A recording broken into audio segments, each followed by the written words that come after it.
오늘 하나님의 말씀은 구약성경 느헤미야서의 말씀을 보도록 하겠습니다. 구약성경 742페이지 느헤미야서 10장 28절에서 37절까지의 말씀입니다. 구약성경 742페이지 느헤미야 10장 28절에서 37절까지의 말씀. 자, 우리 28절부터 37절까지 우리 같이 읽겠습니다. 시작. 그 남은 백성과 제사장들과 레위 사람들과 문지기들과 노래하는 자들과 느디님 사람들과 및 이방 사람들과 절교하고 하나님의 율법을 준행하는 모든 자와 그들의 아내와 그들의 자녀들 곧 지식과 청명이 있는 자들은 다 그들의 형제 귀족들을 따라 저주로 맹세하기를 우리가 하나님의 종 모세를 통하여 주신 하나님의 율법을 따라 우리 주 여호와의 모든 계명과 규례와 율례를 지켜 행하여 우리의 딸들을 이 땅 백성에게 주지 아니하고 우리의 아들들을 위하여 그들의 딸들을 데려오지 아니하며 혹시 이 땅 백성이 안식일에 물품이나 온갖 곡물을 가져다가 팔려고 할지라도 우리가 안식일이나 성일에는 그들에게서 사지 않겠고 일곱째 해마다 땅을 쉬게 하고 모든 빚을 탕감하리라 하였고 우리가 또 스스로 율례를 정하기를 해마다 각기 세겔의 3분의 1을 수납하여 하나님의 전을 위하여 쓰게 하되 곧 진설병과 항상 드리는 소제와 항상 드리는 번제와 안식일과 초하루와 정한절기에 쓸 것과 성물과 이스라엘을 위하여 속죄제와 우리 하나님의 전의 모든 일을 위하여 쓰게 하였고 또 우리 제사장들과 레위 사람들과 백성들이 제비 뽑아 각기 종족대로 해마다 정한 시기에 나무를 우리 하나님의 전에 바쳐 율법에 기록한 대로 우리 하나님 여호와의 제단에 사르게 하였고 해마다 우리 토지 소산의 만물과 각종 과목의 첫 열매를 여호와의 전에 드리기로 하였고 또 우리의 맏아들들과 가축의 처음 난 것과 소와 양의 처음 난 것을 율법에 기록된 대로 우리 하나님의 전으로 가져다가 우리 하나님의 전에서 섬기는 제사장들에게 주고 또 처음 익은 밀의 가루와 거제물과 각종 과목의 열매와 새 포도주와 기름을 제사장들에게로 가져다가 우리 하나님의 전에 여러 방에 두고 또 우리 산물의 11조를 레위 사람들에게 주리라 하였나니 이 레위 사람들은 우리의 모든 성읍에서 산물의 11조를 받는 자임이며. 하나님의 말씀입니다. 아멘. 자, 느헤미야서 이제 10장인데요.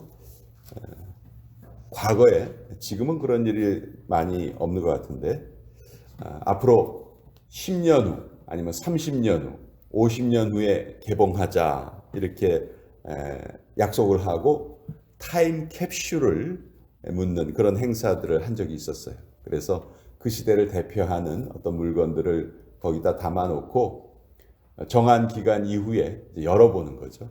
그러면 과거에는 이런 물건들이 있었구나 하는 것을 이제 알게 되는데 그 타임캡슐에 들어가는 물건 중에 하나가 전화번호부라는 게 있었어요. 여러분 전화번호부 지금은 뭐 거의 잘 안 쓰지만 옛날에는 전화번호부가 각 가정마다 필수품이었던 적이 있었죠. 전화번호부를 통해서 자기가 원하는 사람의 전화번호를 찾거나 아니면 어떤 그 상점의 전화번호를 찾을 수가 있었습니다. 사람은 자기 이름을 남기기를 원해요. 근데 성경에 적혀 있는 사람들의 이름들을 보면 딱 두 가지입니다. 가장 영광스러운 이름들 혹은 가장 수치스러운 이름들. 우리 지난번에 에스라서 10장을 공부할 때 거기에는 이방 사람들과 결혼했던 그런 사람들의 명단이 쭉 적혀 있었죠. 근데 오늘 느헤미야서 10장 1절부터 27절까지는 84명의 이름이 쭉 기록되어 있어요. 이 84명은 에스라서 10장에 적혀 있던 사람들과는 정반대의 사람들입니다. 절대로 그런 사람들과 같이 섞이지 않기로, 즉 하나님의 말씀대로 따르기로 결단했던 사람들이에요. 그 사람들의 명단이 여기 느헤미야서 10장 앞부분에 적혀 있습니다. 1절에 보면 제일 먼저 적혀 있는 사람이 누구예요? 느헤미야. 이 느헤미야는 3차 포로들을 이끌고 귀환했던 자죠. 느헤미야가 귀환을 해서 예루살렘 성벽을 52일 만에 완공을 했습니다. 근데 느헤미야가 귀환했을 때 이미 자기보다 한 14년 정도 앞에 와 있던 에스라가 백성들을 하나님의 말씀으로 깨우고 있었어요. 그래서 느헤미야와 에스라 이 두 사람이 힘을 합쳐서 정말 큰 하나님이 기뻐하시는 일들을 이루어냅니다. 이 느헤미야서 10장을 이해하려면은 반드시 8장을 좀 참고를 해야 되는데요. 우리 8장으로 다시 한번 가십시다. 8장에 9절을 한번 보세요. 8장 9절에 무슨 일이 있었냐 하면 학사 에스라가 이제 이스라엘 백성들을 다 수문 앞 광장에 모이게 하고 거기에서 하나님의 율법을 낭독을 시켜줘요.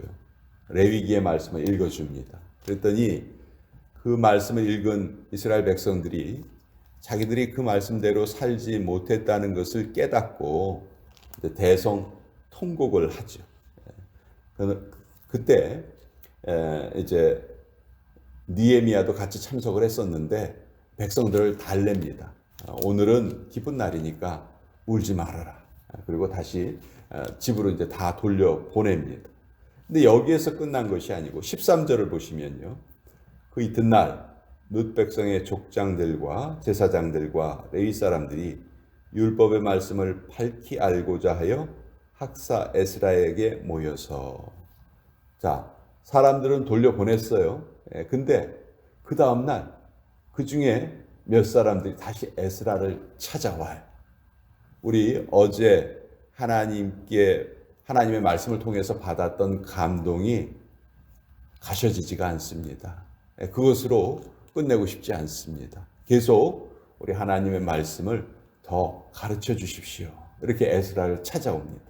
그래서 에스라가 7일 동안 계속해서 하나님의 말씀을 들려줘요.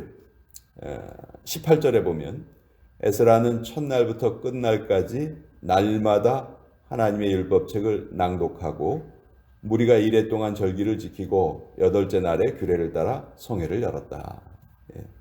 8장 18절에 이런 말씀이 적혀 있죠. 그러니까 백성들을 돌려보냈는데 그 다음 날부터 7일 동안 또 에스라 앞에 모여서 하나님의 말씀을 아주 열성적으로 적극적으로 들었던 사람들이 있어요. 바로 그 사람들이 오늘 이 느헤미야서 10장 1절부터 27절까지 기록된 84명의 이 사람들입니다. 이 사람들은 하나님의 말씀을 들으면서 깊이 자기들의 잘못 또 동족들의 잘못을 회개하고 이제 앞으로는 우리가 제대로 살겠습니다. 이렇게 결단을 해요. 하나님의 말씀을 듣는 것으로 그치지 않고 자기 삶의 변화로 이제 결단을 하는데 4가지 결단을 합니다. 그 4가지 결단이 오늘 우리가 읽은 부분에 적혀 있어요. 첫 번째는 30절에 우리의 딸들을 이 땅 백성에게 주지 않고 우리의 아들을 위하여 그 딸들을 데려오지 않겠다. 이것이 학사 에스라가 두 번째 포로 귀환을 했을 때 가장 슬퍼했던 부분이죠. 이방인들과의 통혼. 이것은 혈통적인 순수성을 지키겠다는 그런 의미가 아니에요. 절대로 그런 의미가 아닙니다. 신앙의 순수성을 지켜야 되겠다. 예. 앞으로 하나님을 믿는 하나님 믿음의 순수성을 우리가 지켜야 되겠다 하는 그 결단이고요. 또 두 번째 결단은 31절에 나오는데 안식일을 꼭 지키겠다. 사실 가나안 족속들은 뭐 안식일이건 뭐건 아무런 구별이 없었어요. 특히 뭐 우리 한국에서도 그런 경우가 많은데 미국과 한국의 가장 큰 차이점이 주일을 지키는 모습인 것 같아요. 한국은 주말이 되면은 상점 같은 곳이 더 사람들이 붐비죠. 오히려 더 시간도 더 길게 하고. 근데 미국에 보니까 주일날은 영업시간도 좀 짧고, 우리가 생각하기엔 아니 사람들이 쉬는 날이면 더 물건이 잘 팔릴 텐데, 그렇지만 그게 중요한 것이 아니라는 것이죠. 이스라엘 백성들도 결단을 합니다. 우리가 안식일에는 물건을 매매하거나 혹 다른 사람들이 물건을 가져와도 그런 것을 사지 않겠습니다. 안식일은 하나님께 예배하는 날이고 하나님께서 쉬라 말씀하셨기 때문에 우리가 생업에 종사하지 않겠습니다. 그 결단을 합니다. 그리고 7년마다 한 번씩 땅을 쉬게 할 것이고 또 노비들을 다 풀어주겠습니다. 빚을 탕감해 주겠습니다. 그 결단을 여기서 합니다. 이것이 두 번째 결단. 세 번째 결단은 32절에 보면 이제 성전세를 바치겠습니다. 성전세를 바쳐서 성전이 황폐해지지 않도록, 또 성전에서는 늘 하루에 두 번씩 번제를 드려야 되잖아요. 그것뿐만이 아니고 성전을 관리하기 위해서 필요한 것들을 우리가 계속 잘 공급을 하겠습니다. 이것이 세 번째 결단. 그리고 네 번째 결단은 35절부터 나오는데요.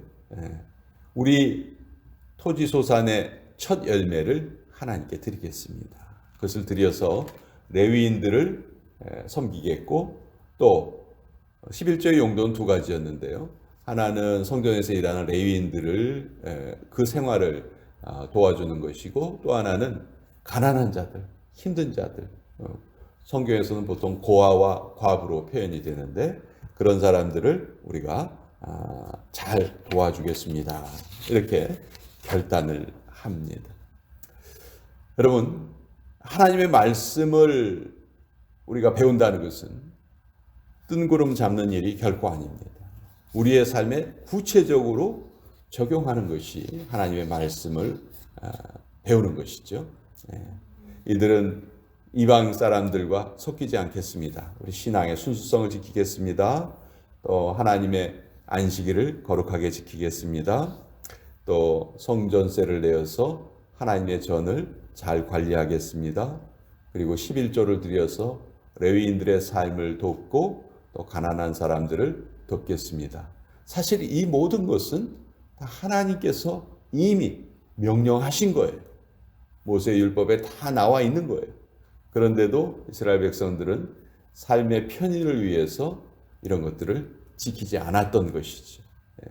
말씀을 배운다는 것은 하나님께서 지키라 하신 것을 지키겠다는 결단이 꼭 뒤따라야 하는데, 오늘도 우리도 마찬가지입니다. 우리도 하나님의 말씀을 배운다면 우리의 삶에 구체적인 결단이 생겨야 돼요. 우리도 구체적으로 기도해야 됩니다. 전 날마다 우리가 기도해야 되는 것 중에 첫 번째가 성령의 충만을 구하는 것이다. 성령의 충만을 구하지 않으면 우리 힘으로는 살아갈 수가 없죠. 어떤 시험이 왔을 때 그 시험을 이길 수 있는 능력은 성령의 충만함입니다. 그것을 우리가 날마다 구해야 하고요. 또 결정적인 순간에 하나님의 말씀이 우리의 마음속에 탁 떠올라야 돼요. 여러분, 우리에게 유혹이 순간에 찾아올 때 하나님의 말씀이 그 순간 우리 머릿속에 탁 떠오르면요, 대부분 우리가 그 유혹을 이겨냅니다. 근데 왜 유혹에 집니까? 하나님의 말씀이 생각이 안 나는 거예요. 하나님의 말씀보다 내 이익이 먼저 생각나는 거죠. 그러면 우리가 그 유혹을 이길 수가 없는데, 그래서 이 두 가지는 우리가 날마다 기도해야 되는 것이 아닐까. 성령의 충만을 구하고 또 하나님의 말씀이 늘 내 머릿속에서 기억될 수 있도록 살아가는 것. 이것은 우리가 날마다 구해야 하는 것이다. 그리고 이 외에도 각자 자기 삶에 결단하는 것들은 다 개인적으로 다를 것입니다. 그것을 잘 지켜가는 것. 그것이 바로 우리가 하나님의 말씀을 배우는 것이고 우리가 말씀을 공부했다 하는 것이지, 우리의 행동이 뒤따르지 않는다면 말씀 공부는 정말 허황된 것에 그치기 쉽다.